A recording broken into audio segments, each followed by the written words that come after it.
प्राचीन काल की बात है। तब उज्जैनी, वर्तमान में उज्जैन में महाराज विक्रमादित्य राज किया करते थे। राजा विक्रमादित्य हर प्रकार से एक आदर्श राजा थे। उनकी दानशीलता की कहानियां आज भी देश के कोने कोने में सुनी जाती हैं। राजा प्रतिदिन अपने दरबार में आकर प्रजा के दुखों को सुनते व उनका निवारण किया करते थे। एक दिन राजा के दरबार में एक भिक्षु आया और एक फल देकर चला गया।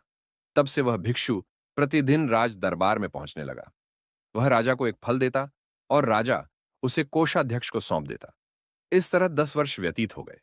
हमेशा की तरह एक दिन जब वह भिक्षु राजा को फल देकर चला गया, तो राजा ने उस दिन फल को कोषाध्यक्ष को न देकर एक पालतू बंदर के बच्चे को दे दिया, जो महल के किसी सुरक्षाकर्मी का था, और उससे छूटकर राजा के पास चला आया था। उस फल को खाने के लिए जब बंदर के बच्चे ने उसे बीज से तोड़ा, तो उसके अंदर से एक बहुत ही उत्तम कोटि का बहुमूल्य रत्न निकला। यह देखकर राजा ने वह रत्न ले लिया और कोषाध्यक्ष को बुलाकर उससे पूछा, मैं रोज रोज भिक्षु द्वारा लाया हुआ जो फल तुम्हें देता हूं, वे फल कहां हैं?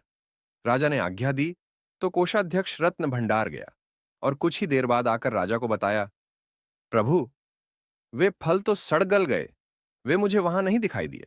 हां, चमकती झिलमिलाती रत्नों की एक राशि वहां अवश्य मौजूद है। यह सुनकर राजा कोषाध्यक्ष पर प्रसन्न हुए और उसकी निष्ठा की प्रशंसा करते हुए सारे रत्न उसे ही सौंप दिए।